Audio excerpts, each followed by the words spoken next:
Hello friends, welcome to BPSC दर्पण।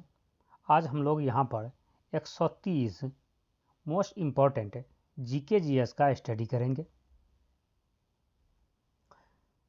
यह हमारा टोटल 13 टॉपिक से रिलेटेड है। हर टॉपिक से 10-10 क्वेश्चंस आपके सामने होंगे और यह प्रतियोगिता दर्पण के एक स्पेशलिस्ट टीम द्वारा तैयार किया जाता है।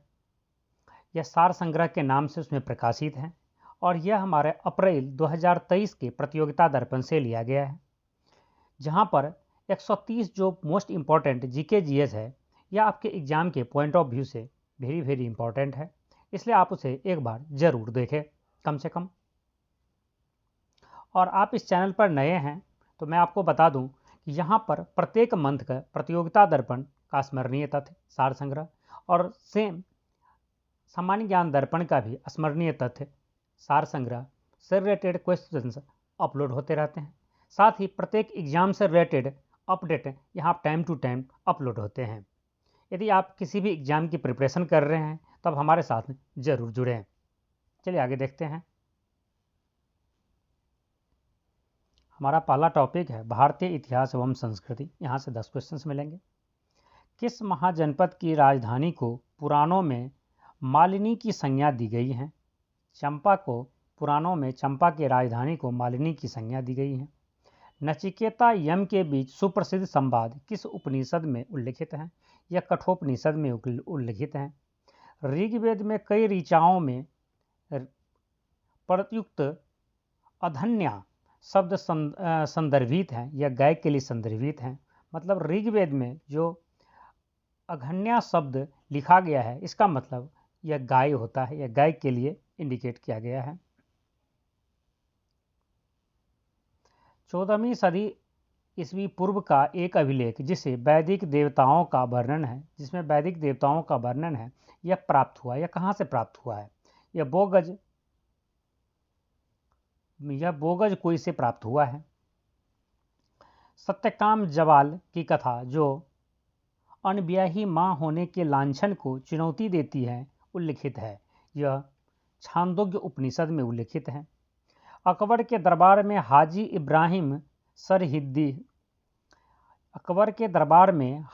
इब्राहिम सरहिंदी ने किसका संस्कृत से फारसी में अनुवाद किया था? यह अथर्ववेद का संस्कृत से फारसी में अनुवाद किया था।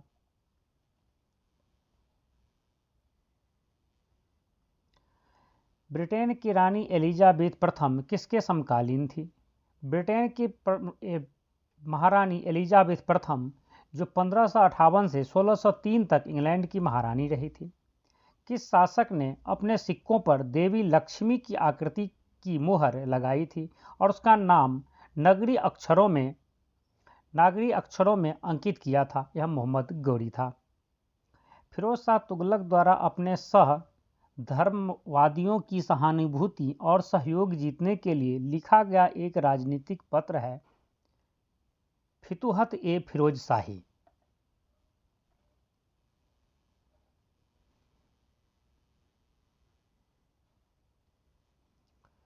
किस ऋषि के बारे में कहा जाता है कि उन्होंने दक्षिण भारत का आर्यकरण किया और उन्हें आर्य बनाया? अगस्त ऋषि के बारे में कहा जाता है। अब हमारा नेक्स्ट टॉपिक है राष्ट्रीय स्वतंत्रता आंदोलन।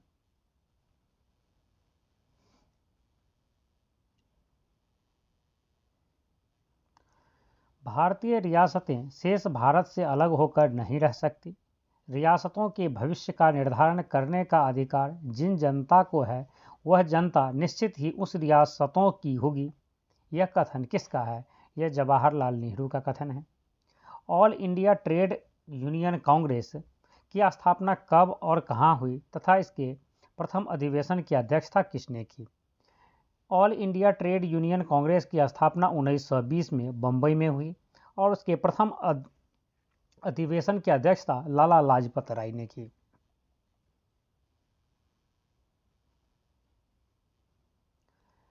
Grand old man of India के नाम से प्रसिद्ध दादा भाई नौरोजी ने कितने बार कांग्रेस की अध्यक्षता की थी? यह 3 बार कांग्रेस की अध्यक्षता की थी, 1896, 1893 और 1906 में। यहाँ से एक दो टाइप के क्वेश्चंस पूछे जाते हैं। एक जो क्वेश्चंस आप अभी देखे हैं, दूसरा सीधी से क्वेश्चन पूछेंगे, इनमें से किसे grand old man of India कहा जाता है। यह कई बार एग्जाम में पूछे गए हैं, तो याद रखेंगे, यह दादा भाई नौरोजी को कहे जाते हैं। Glimpses of the world history नामक पुस्तक के रचयिता कौन है। इसके रचयिता पंडित जवाहरलाल नेहरू हैं। यह भी कई एग्जाम में पूछे गए हैं। 20 फरवरी 1947 को किस ब्रिटिश प्रधानमंत्री ने भारत की स्वतंत्रता प्रदान करने की घोषणा की थी। यह थे एटली, क्लेमेंट एटली ने, और यह लेबर पार्टी से हैं। यहाँ यह दोनों तीनों क्वेश्चंस, क्लेमेंट एटली किस पार्टी से हैं, या भारत की आज़ादी की घोषणा किसने की, तो क्लेमेंट एटली ने की। जिस समय भारत आज़ाद हुआ उस समय ब्रिटेन के प्रधानमंत्री कौन थे, तो क्लेमेंट एटली थे। ब्रिटेन के प्रधानमंत्री जो क्लेमेंट एटली, जिसने भारत की स्वतंत्रता की घोषणा की थी, या किस पार्टी से थी, या लेबर पार्टी से थी। इतनी टाइप के क्वेश्चंस यहाँ से पूछे जाते हैं। ये वेरी वेरी इंपॉर्टेंट क्वेश्चंस हैं, उसे आप जरूर याद रखें।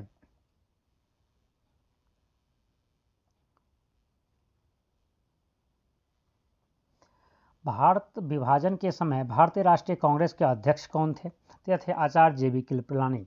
यहाँ से दो क्वेश्चन, आज विभाजन के समय भारत के कांग्रेस के अध्यक्ष कौन थे, तो JB कृपलानी।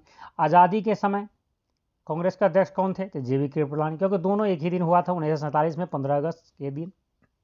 ठीक है, तो यहाँ से एक क्वेश्चन और है कि विभाजन के समय, यदि आपसे पूछे विभाजन के समय ब्रिटेन के प्रधानमंत्री कौन थे, तो क्लेमेंट एटली। किस वायसराय के शासनकाल में Indian premier code IPC, civil procedure code, criminal procedure code पारित किए गए थे। ये थे लॉर्ड कैनिन। लॉर्ड कैनिन के शासनकाल में ही Indian penal code IPC, civil procedure code और क्रिमिनल प्रोसीजर कोड पारित किया गया था। कैबिनेट मिशन योजना के अंतर्गत संविधान निर्मात्री परिषद में प्रत्येक प्रांत को आवंटित सदस्य संख्या निर्धारित करने के लिए एक प्रतिनिधि कितने जनसंख्या के अनुपात में था, तो यह था 10 लाख व्यक्ति के अनुपात में। कहने का मतलब, जब कैबिनेट मिशन योजना के अंतर्गत संविधान निर्माण करने के लिए संविधान सभा का गठन किया गया, तो हर एक क्षेत्र से संविधान सभा को मेंबर चुने गए थे। यह मेंबर चुने जाने की क्राइटेरिया यह था कि पर 10 लाख जनसंख्या पर एक मेंबर संविधान सभा में आएंगे। ठीक है,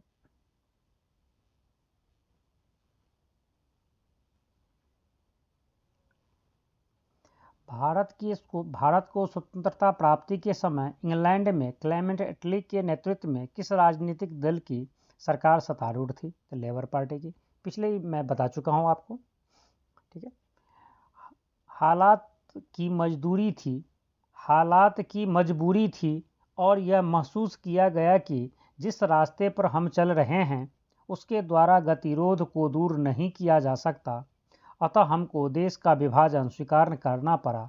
यह कथन किसका था, पंडित जवाहरलाल नेहरू का। मैंने अपने पिछले वीडियो में भी, जो पिछले महीना के सार संग्रह का वीडियो था, जिसमें आपको मैं बता चुका हूँ कि कई जगह पे क्वेश्चन पूछे जाते हैं जो कांग्रेस या नेता का नाम डाल देंगे, महात्मा गांधी, जवाहरलाल नेहरू, इस टाइप से क्वेश्चन पूछते हैं। या तो कांग्रेस लिखेंगे, जवाहरलाल नेहरू लिखेंगे, या महात्मा गांधी, या तीनों का ही नाम डाल देंगे और पूछेंगे यदि ये लोग भारत की भलाई चाहते थे, एकजुट भारत चाहते थे, एक राष्ट्र के रूप में भारत को देखना चाहते थे, तो उन्होंने विभाजन क्यों स्वीकार किया। बस बस। तो इसका जवाब बड़ा ही अच्छा था, जो PCS लेवल के क्वेश्चन एग्जाम में क्वेश्चंस पूछे गए थे और कई बार पूछे जाते हैं इस टाइप के क्वेश्चन, कि जिस तरह का विरोध देश में देखने को मिला, हिंदू मुस्लिम राइट देखने को मिला, दंगे देखने को मिल रहे थे आज़ादी से पहले से ही, तो उन सबको मद्देनज़र रखते हुए, उन सब की सिचुएशन को देखते हुए इन लोगों को या कांग्रेस को विभाजन ज़्यादा अच्छा लगा, इन जो परिस्थितियां बन रही थी इसके अकॉर्डिंग। सेम इसी क्वेश्चन को यहाँ दूसरी तरीका से कहा गया है। जवाहरलाल नेहरू की यहाँ कहते हैं, उसका स्टेटमेंट है, हालात की मजबूरी थी और यह महसूस किया गया कि जिस रास्ते पर हम चल रहे हैं उसके द्वारा गतिरोध को दूर नहीं किया जा सकता। मतलब हिंदू मुस्लिम के बीच में जो गतिरोध पैदा हो गया था उसे हम दूर नहीं कर पा रहे थे, जिस रास्ते से हम चल रहे थे उसे दूर नहीं कर सकते थे। अतः हमको देश का विभाजन स्वीकार करना पड़ा। यह कथन पंडित जवाहरलाल नेहरू जी के थे। आपको याद भी हो गया होगा मेरे समझाने के वजह से दोनों ही क्वेश्चंस एक साथ। नेक्स्ट हमारा टॉपिक है भारतीय राज्य व्यवस्था एवं संविधान। संविधान सभा द्वारा अंतिम रूप से पारित संविधान में कुल कितने अनुच्छेद और अनुसूचियां थी? तो संविधान सभा द्वारा जो संविधान बनाया गया था, मूल संविधान था, उनमें 195 अनुच्छेद और 8 अनुसूचियां थी।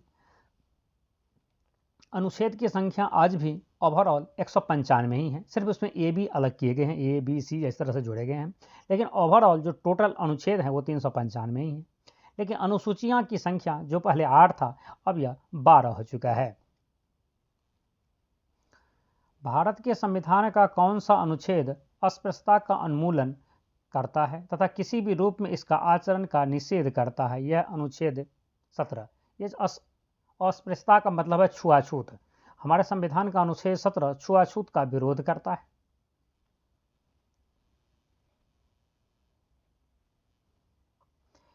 वित्त बिल के लिए किसकी पूर्व स्वीकृति आवश्यक है? तो भारत के राष्ट्रपति की। मूल संविधान में यह उपबंध था कि उपराष्ट्रपति के निर्वाचन संयुक्त अधिवेशन में समवेत सांसद के दोनों सदनों द्वारा होगा। किस संविधान संशोधन अधिनियम द्वारा इस संयुक्त अधिवेशन की प्रक्रिया को समाप्त किया गया? 11वां संविधान संशोधन अधिनियम 1961 द्वारा। भारतीय संविधान के अनुसार राज्यों की विधायिका में सम्मिलित हैं। भारतीय संविधान के अनुसार राज्यों की विधायिका में विधानसभा और राज्यपाल सम्मिलित हैं, और जिस राज्य में विधानसभा के साथ साथ विधान परिषद होते हैं तो उसमें विधानसभा, विधान परिषद और राज्यपाल तीनों ही सम्मिलित होते हैं विधायिका में।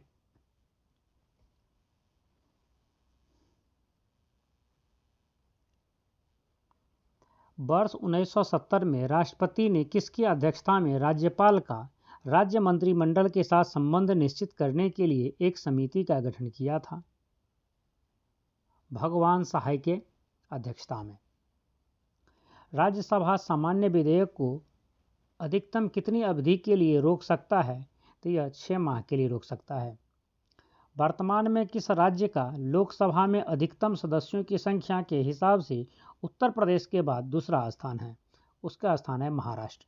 सबसे ज़्यादा लोकसभा की सीट उत्तर प्रदेश में है 80, उसके बाद है सेकंड स्थान पर महाराष्ट्र का।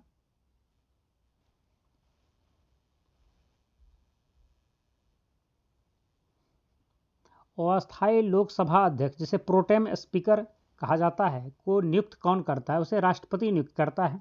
जब अस्थायी लोकसभा का चुनाव नहीं हुआ रहता है, अस्थायी लोकसभा अध्यक्ष का चुनाव नहीं हुआ रहता है, मतलब जब लोकसभा का सदस्य जब जीत के आते हैं उनकी शपथ ग्रहण के लिए लोकसभा अध्यक्ष को चुनाव से पहले राष्ट्रपति द्वारा एक प्रोटेम स्पीकर का गठन किया जाता है जो अस्थायी होता है। वो लोकसभा जो सदस्य होते हैं उनके शपथ दिलाते हैं, और जब लोकसभा के अध्यक्ष का चुनाव हो जाता है तो वह अस्थायी अध्यक्ष बन जाते हैं।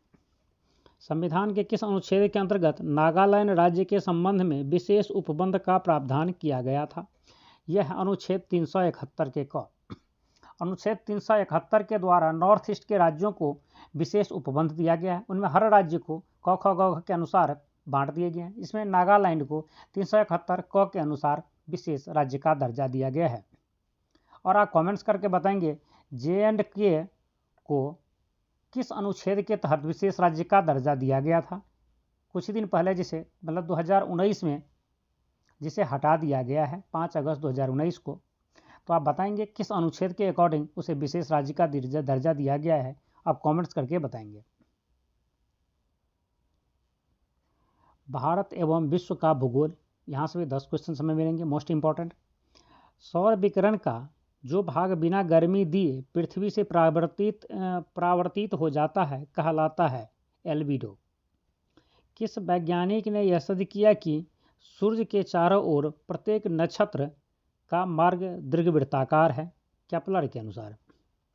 सौरमंडल के बाहर सीरियस नामक चमकीले तारों को भी तारों को डॉग स्टार भी कहा जाता है, मतलब सीरियस जो तारा है जिसे डॉग स्टार के नाम से भी जाना जाता है।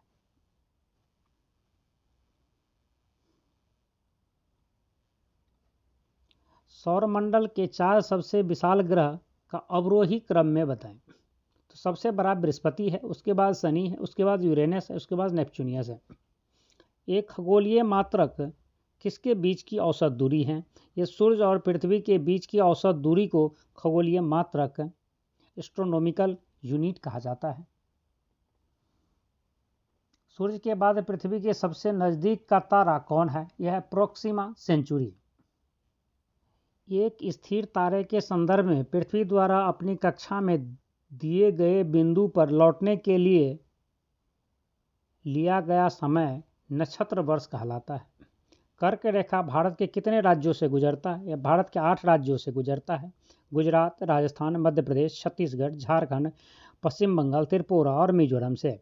और झारखंड की राजधानी रांची लगभग कर्क रेखा के ऊपर ही है। यह एग्जाम में कई बार पूछा गया है कि कर्क रेखा पर इनमें से कौन सा सिटी है या कौन सी राजधानी है। बाबा बुदनगिरी पहाड़ियाँ किस फसल के लिए जानी जाती हैं? यह कॉफ़ी के लिए जानी जाती हैं। बाबा बुदनगिरी पहाड़ियाँ पश्चिम घाट में कर्नाटक के चिकमंगलूर में स्थित हैं।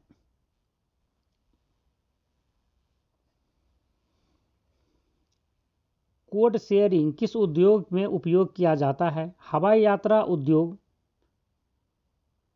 में कोड शेयरिंग का इस्तेमाल किया जाता है। कोड शेयरिंग समझौता 2 या 2 से अधिक एयरलाइंस कंपनियों द्वारा किया जाता है। इसके तहत वे कंपनियां एक ही उड़ान की मार्केटिंग इत्यादि साझा करती हैं। अब नेक्स्ट टॉपिक हमारा है पर्यावरण एवं जैव विविधता।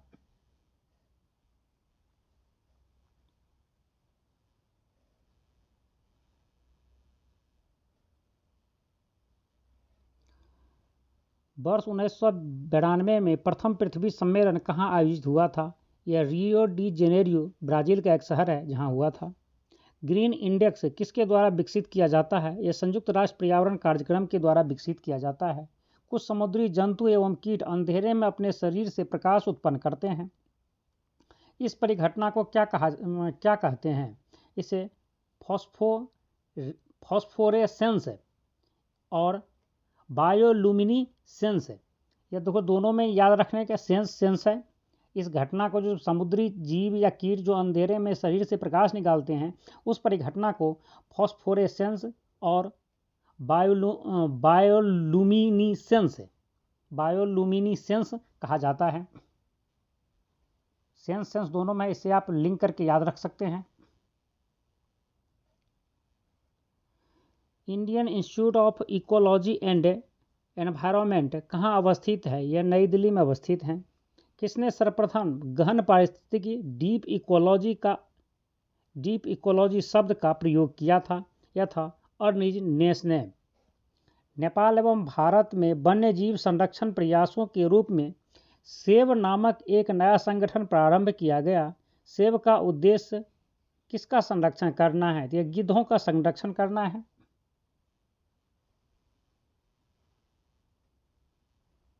मैनचेस्टर विश्वविद्यालय के वैज्ञानिकों ने भू अभियंत्रण द्वारा पैसिफिक महासागर के ऊपर चमकीले बादल उत्पन्न कर ग्लोबल वार्मिंग के बढ़ने पर रोक लगाने का सुझाव दिया है। इसकी पूर्ति के लिए वातावरण में क्या छिड़का जाता है? सिल्वर लवण। भारत का जैव मंडल आरक्षित क्षेत्र शीत मरुस्थल कहाँ स्थित है? यह हिमाचल प्रदेश में स्थित है। अंतर्राष्ट्रीय टाइगर दिवस कब मनाया जाता है? यह 29 जुलाई को मनाया जाता है।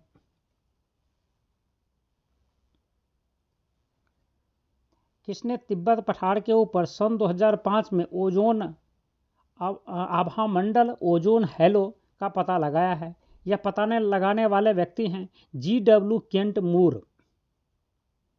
और इस तरह से हमारा यह 50 क्वेश्चंस कंप्लीट हो गया और आगे की क्वेश्चंस हम नेक्स्ट वीडियो में देखेंगे। और नेक्स्ट वीडियो में हमारा जो टॉपिक होगा ये भारतीय अर्थव्यवस्था, इससे आगे और जितने भी टॉपिक हैं, टोटल हमारे पास 13 टॉपिक है जिनमें से 5 टॉपिक हमारा कवर हो चुका है और बाकी जो टॉपिक है हम उसे नेक्स्ट वीडियो में अपलोड करेंगे। और यदि आप इसका PDF चाहते हैं तब हमारे टेलीग्राम चैनल जो BPSC दर्पण के ही नाम से हैं वहाँ से आप उसे डाउनलोड कर सकते हैं, उसे ले सकते हैं। और इस BPSC दर्पण जो टेलीग्राम चैनल है उसका लिंक मैं इसी वीडियो के डिस्क्रिप्शन बॉक्स में दे दूंगा, यहाँ से भी आप उसे क्लिक करके ओपन कर सकते हैं। और आप अभी तक इस चैनल को सब्सक्राइब नहीं किए हैं, आप नए हैं, तो हमारे साथ आप जुड़ जाइए, इस चैनल को सब्सक्राइब कर लीजिए और बेल आइकन को प्रेस कर दीजिए, जिससे कोई भी वीडियो, नोटिस या PDF में अपलोड करूं तो इसका नोटिफिकेशन आप तक बड़ी आसानी से पहुंच जाए, आप उसका लाभ उठा सकें। जय हिंद।